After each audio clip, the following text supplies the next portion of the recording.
iluminando donde otros no pueden iluminar. Lo hace en el contexto de un ciego de nacimiento. Jesús lo sana. Y los fariseos le reclaman, pero ¿por qué vas a sanarlo si estás en un día sábado donde no se puede sanar? Y Jesús lo llama, lo trae, él lo acepta como Señor y vemos cómo Jesús ilumina absolutamente todos los aspectos de nuestra vida. Hace 8 días estuvimos hablando de yo soy el buen pastor y vimos 3 puntos. ¿Alguien se acuerda? Yo soy el buen pastor y el buen pastor da su vida por sus ovejas. O sea que en ese contexto Jesús da su vida por sus ovejas y ahí vemos que viene a morir en la cruz por nuestros pecados. El segundo punto dice, yo conozco mis ovejas y mis ovejas me conocen a mí. Y no era conocimiento teórico, sino un conocimiento profundo del Señor. O sea, lo conozco no de oídas, sino de relación, de estar íntimamente con el Señor. Y luego vemos al yo soy el buen pastor yendo por ovejas que no están dentro del rebaño, que son fuera del pueblo de Israel, o sea, un Dios misionero. Entonces, parte de las preguntas que debíamos hacernos es, reconozco que Dios es mi pastor que viene a morir por mí, porque Él me lo recuerda. O sea, es algo que se va a recordar en cada uno de estos yo soy. Decía, yo los conozco y ellos me conocen.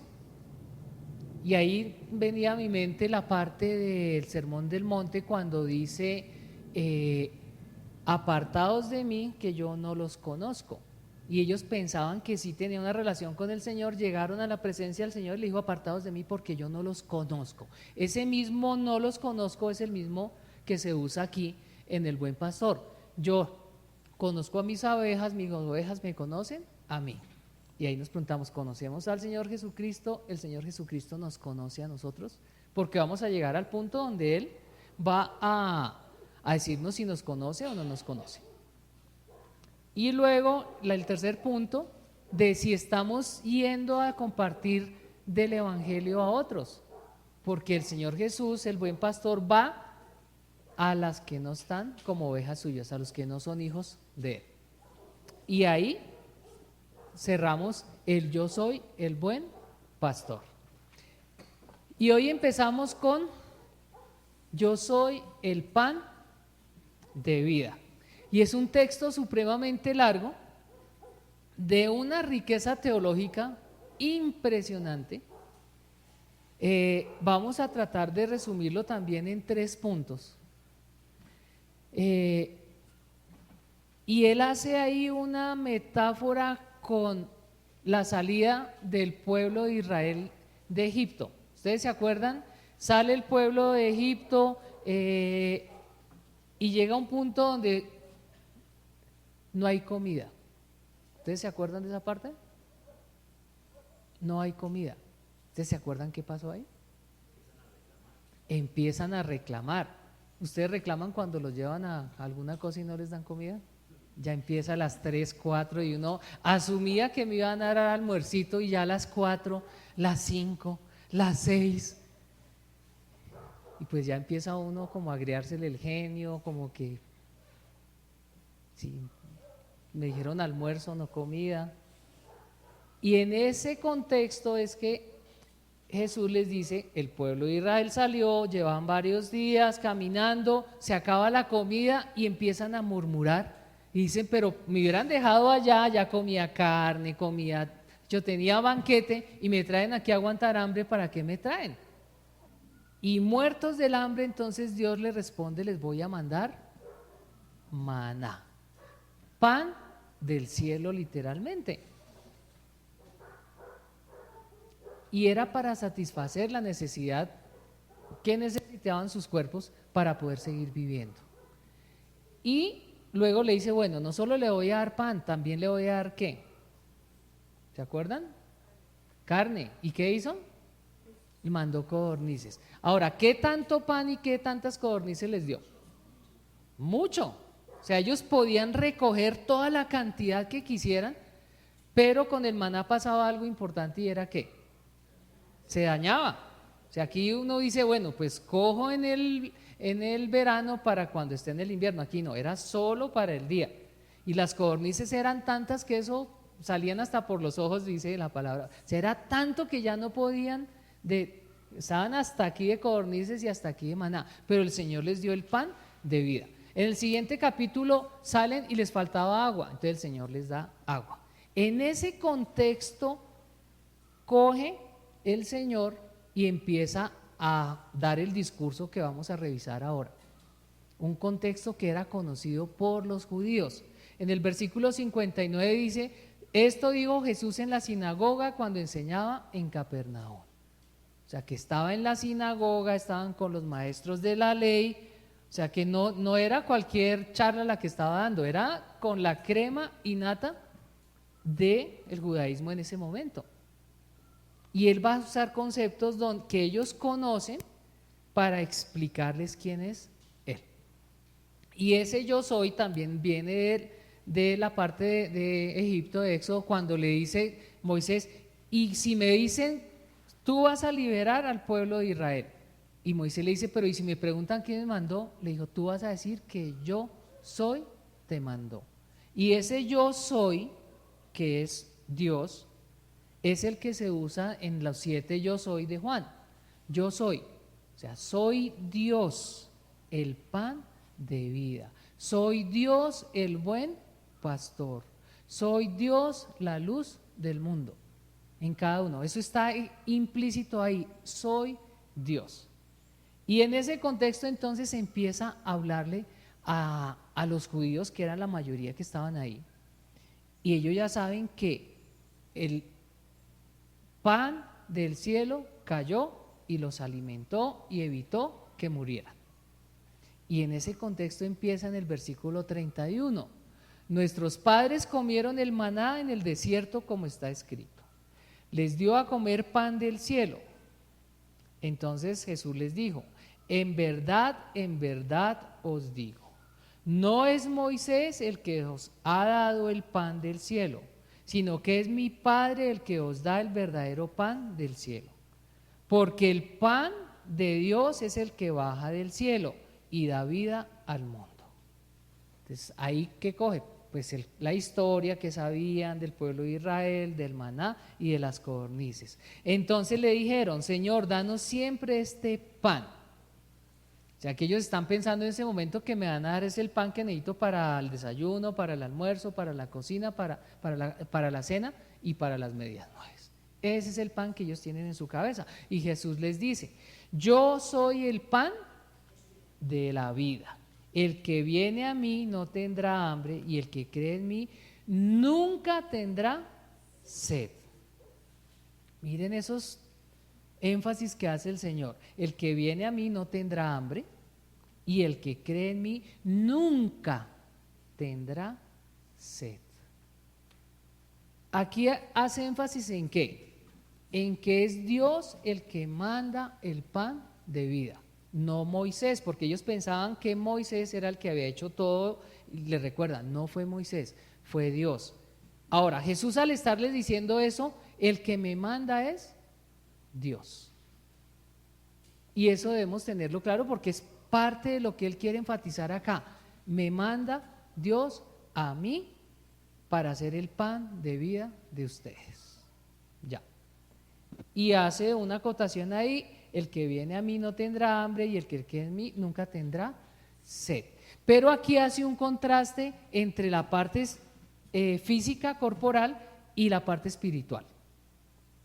Entonces, parte corporal, siempre va a haber hambre, porque necesitamos comer, y cuando ya el azúcar se está bajando, entonces el cuerpo le da la sensación de hambre, entonces yo tengo que comer, el azúcar se sube y luego empieza a bajarse, entonces me da hambre otra vez y vuelvo, como vuelve, se sube el azúcar, y esa es la vida de todos. Pero aquí Jesús le dice: no, ya yo voy a satisfacer una necesidad diferente de ustedes, y es la necesidad espiritual. Y esa necesidad espiritual que solo yo puedo satisfacer, dice Jesús, va a hacer que nunca tengan hambre y que nunca tengan sed. Y luego sigue el texto. En el 48, 49, 50 vuelve y repite lo mismo: yo soy el pan de la vida, vuestros padres comieron el maná en el desierto y murieron. O sea, vuelve y recalca, miren que es algo importante porque lo repite varias veces. Este es el pan que desciende del cielo, para que el coma de él no muera. Aquí agrega otro elemento más. O sea, no va a tener necesidad, va a ser saciada toda su necesidad espiritual, pero aquí le agrega algo que es que no muera. Y ahorita más adelante seguimos hablando de eso. Luego en el 36, pero ya os dije que aunque me habéis visto, no creéis.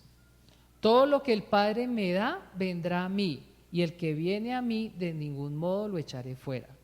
Porque he descendido del cielo, no para hacer mi voluntad, sino la voluntad del que me envió. Y esta es la voluntad del que me envió, que todo el que me ha dado yo no pierda nada, sino que lo resucite en el día final. Porque esta es la voluntad de mi Padre, que todo aquel que ve al Hijo y cree en Él tenga vida eterna, y yo mismo lo resucitaré en el día final.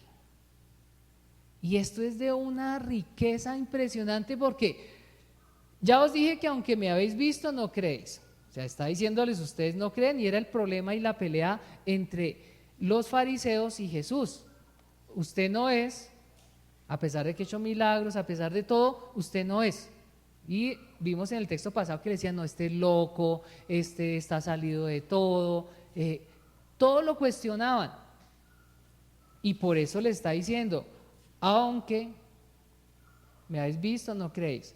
Y empieza a desarrollar una parte aquí muy interesante: todo lo que el Padre me da, vendrá a mí. Dios pone a través de su Espíritu Santo el deseo de buscarlo. No es que yo empiece a leer la Biblia, puede ser un mecanismo, pero no es intelectual, es Dios el que pone en mí el deseo de buscarlo. O sea, que yo debo orar por la gente que está alrededor mío, que no conoce al Señor, en la manera del Señor: toca su corazón y por el anhelo de que ellos te conozcan, porque es Dios el que lleva a las personas a Jesucristo. No es una prédica excelente, o sea, puede ser un medio, pero no es un orador magnífico el que convenció a la persona. No es una alabanza de gritar la que convenció a la persona. No, es Dios mismo el que lleva a esa persona a buscarlo y a creer. Eso es lo que está diciendo acá: lo que Dios me da. Entonces, siempre oremos por la gente: Señor, pon en su corazón, en su mente, el anhelo de buscarte. Y eso es parte de lo que Él está diciendo acá. Porque he descendido del cielo, vuelve y repite, no para hacer mi voluntad, sino la voluntad del que me envió. Y es otra cosa teológicamente importante: Él viene a hacer la voluntad del Padre. He descendido del cielo no para hacer mi voluntad, sino la voluntad del que me envió. Y esta es la voluntad. Y ahí viene: porque de tal manera amó Dios al mundo, que ha dado a su Hijo unigénito, para que todo aquel que en Él crea no se pierda, sino tenga vida eterna. Es el Dios Padre el que empieza todo este proceso, y Jesús viene para cumplir parte del proceso, haciéndole caso al Padre. Y esta es la voluntad del que me envió. Ahora, ¿cuál fue la voluntad? O sea, lo manda porque Él quiere mandarlo. Viene Jesús a la tierra. Ahora dice que la voluntad de Dios es ¿qué? O sea, ¿cuál es la función o qué es lo que va a hacer Jesús aquí en la tierra? Y aquí nos explica: y esta es la voluntad del que me envió, que todo el que me ha dado, o sea, vuelve y repite. Miren que aquí hay una repetición interesante, y es: todo el que me ha dado, todo el que Dios le puso en su corazón llegar a Cristo, no pierda absolutamente, nadie se pierda de los que Dios le ha mandado, sino que lo resucite en el día final. Y vuelve y repite, porque esta es la voluntad de mi Padre. Miren el juego de repeticiones tan grande que hace. Esta es la voluntad de mi Padre. Esto es lo que quiere mi Padre. Y vuelve y repite, que todo aquel que ve al Hijo y cree en Él, tenga vida eterna, y yo mismo lo resucitaré el día final. O sea, ¿cuál es el propósito que tenía Dios al enviar a Cristo? Pues que todo el que ve al Hijo y cree en Él tenga vida eterna y sea resucitado en el día final. O sea, ¿yo creo en Cristo? ¿Sí o no? O sea, si creo en Cristo, ¿qué va a pasar conmigo? 1, voy a tener vida, y 2, voy a resucitar. O sea, son las dos cosas. Vienes dos cosas importantes que no había tomado en los anteriores yo soy. Voy a tener vida eterna y voy a resucitar en el día final. Esta es una riqueza impresionante, todos los elementos que nos da acá. ¿Cuál era el objetivo cuando viene Jesús a morir en la cruz? Darnos vida eterna y que podamos tener resurrección en el día final. O sea que va a haber un día final donde vamos a tener resurrección y donde va a empezar la vida eterna. Miren la grandeza y la riqueza de yo soy el pan. O sea, cómo desarrolla esa parte. Y ahí, así como le dice a los judíos, ustedes me han visto pero no han creído, ¿nos estará pasando que vemos a Cristo pero no hemos creído? ¿Será que yo pienso que sí pero realmente que no? ¿Qué piensan de eso? Porque puede llegar el momento de decir, apartados de mí, hacedores de maldad, que yo no los conocí. Le dice, pero si yo hice milagros, saqué demonios, hice todo esto, ¿por qué no me conoces? Pues no había una relación, entonces no era por obras. Y aquí dice, ustedes me ven pero no me creen.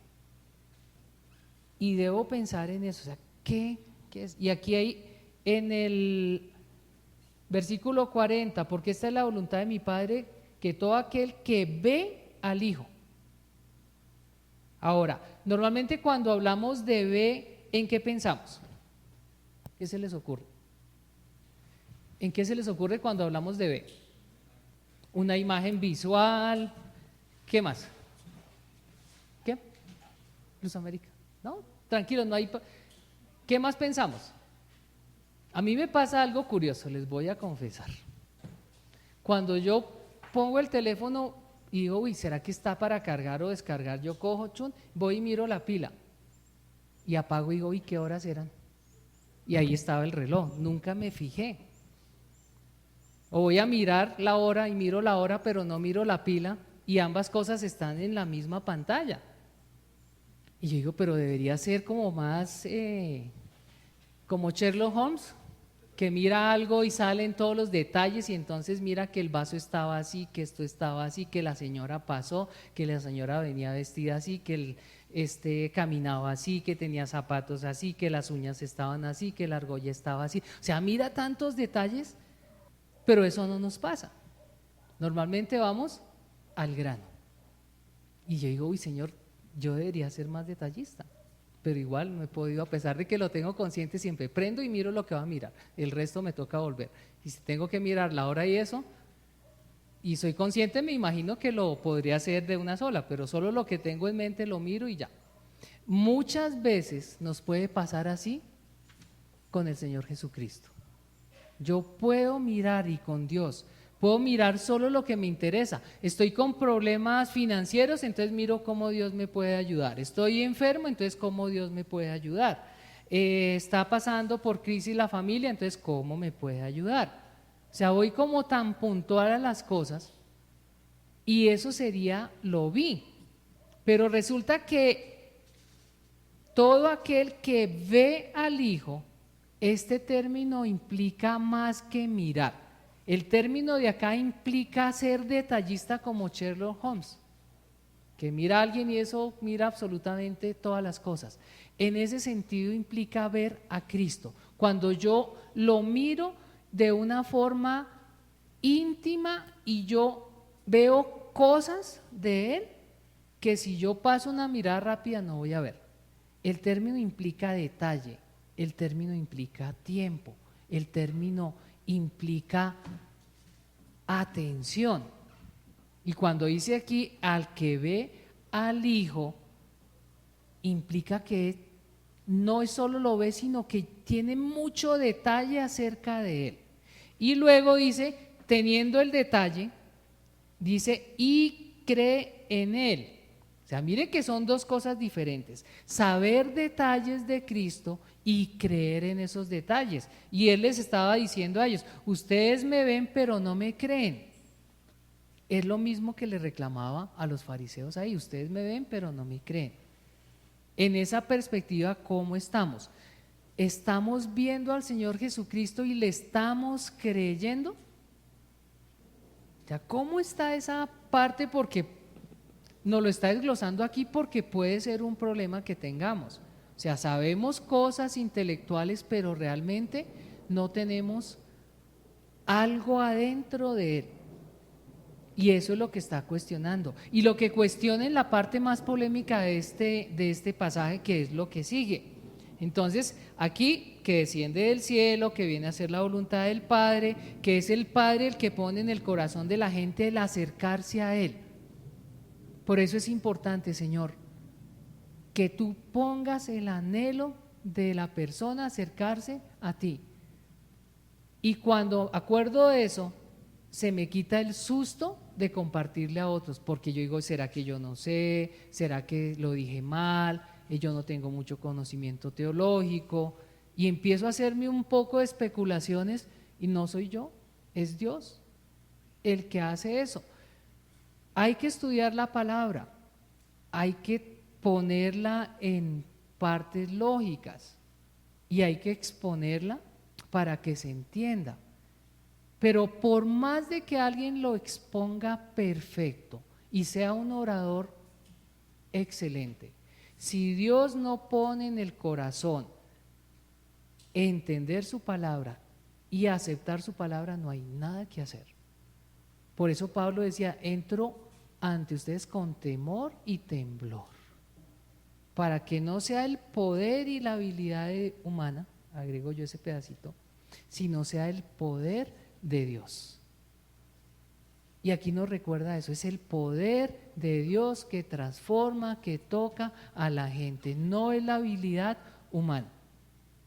Y por eso siempre vamos a dar, Señor, toca el corazón de esa persona, porque no es habilidad. Sí se necesitan procesos, sí, pero eso no es el que va a dar el resultado lo da Dios. Y nos enfatiza, la voluntad de Dios es el que Él ve al Hijo y cree en Él, tendrá vida eterna y será resucitado al día final. Nos da dos eventos, vida eterna y resurrección en el día final. Y luego seguimos con el siguiente texto, en el 51. Yo soy el pan vivo que descendió del cielo. Vuelve y juega. Me acuerda que Él es el pan vivo que descendió del cielo. Si alguno come de este pan, vivirá para siempre. Y el pan que yo también daré por la vida del mundo es mi carne. En el Antiguo Testamento era prohibido tomar sangre y comer carne humana. Y Él estaba enseñando en dónde en ese momento. En la sinagoga, o sea que si Él les está diciendo coman de mi carne, tomen de mi sangre, pues esta gente debía estar escandalizada. O sea, ¿cómo así? Si Deuteronomio, todos los libros de la ley me dicen que es prohibido comer carne y sangre humana, eso no se puede hacer. O sea que si alguno se estaba durmiendo en ese momento cuando Jesús le dice coman de mi carne, tomen de mi sangre, quedó, ¿cómo así? Y es parte del meollo del asunto de cómo se explica esto. De hecho, de ahí sale algo que se llama la transubstanciación, que es que cada vez en la iglesia tradicional que van a misa y comen la cena, literalmente se comen el cuerpo y la sangre de Cristo. Cada vez para una persona de la iglesia tradicional que toma la Santa Cena, se come literalmente la carne y literalmente se toma la sangre. O sea, existe la idea de que en ese momento la hostia se convierte en el cuerpo de Cristo y el vino se convierte en la sangre de Cristo literalmente. Y de ahí sale el por qué lo hacen. Ahora sigamos leyendo el texto. Los judíos entonces contendían, peleaban entre sí diciendo: ¿cómo puede darnos a comer su carne? Y Jesús les responde. Entonces Jesús les dijo: en verdad os digo, si no coméis la carne del Hijo del Hombre y bebéis su sangre, no tenéis vida en vosotros. El que come mi carne y bebe mi sangre tiene vida eterna, y yo lo resucitaré en el día final. Vuelve y repite: porque mi carne es verdadera comida, mi sangre es verdadera bebida. El que come mi carne y bebe mi sangre permanece en mí y yo en él. Como el Padre que vive me envió y yo vivo por el Padre, asimismo el que me come, él también vivirá por mí. Y este es el pan que descendió del cielo, no como el vuestros padres comieron y murieron. El que come este pan vivirá para siempre. Y es un juego de palabras impresionante. El que come mi carne, bebe mi sangre, y sigue insistiendo en esa parte. Ahora, el texto que leímos de la Santa Cena, porque este es mi cuerpo, y está mostrando el pan. Hagan esto para acordarse de, porque esta es mi sangre. O sea, y es algo figurativo, no está diciendo es la mía, sino él estaba partiendo el pan y decía, y cuando lo partía decía: este es mi cuerpo. Cuando se tomaba el vino: esta es mi sangre. Y en ese momento que él menciona esos dos términos que están escritos ahí, no estaba ni tomándose la sangre ni comiéndose su cuerpo. Tenía algo que lo representaba, y es en ese contexto que se mueve. Ahora, 1 Corintios 10, 16, 17. La copa de bendición que bendecimos no es la participación en la sangre de Cristo. El pan que partimos no es la participación en el cuerpo de Cristo.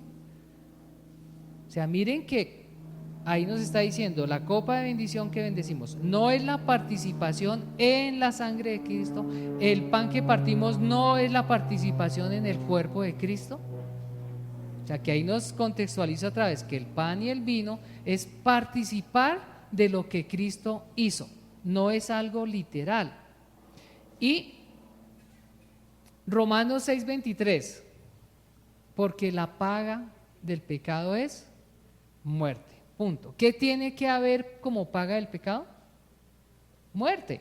Ahora, ¿qué pasó con Cristo? Su cuerpo murió. O sea, tiene que haber muerte. Por eso dice que no tomando como ser Dios como algo a que aferrarse, bajó, tomó cuerpo de hombre y se hizo hasta lo más humilde, hasta muerte de cruz.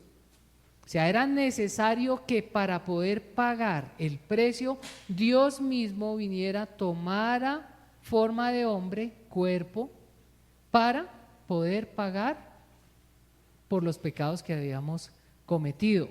Tenía que haber sufrimiento, y fue lo que hizo Jesús.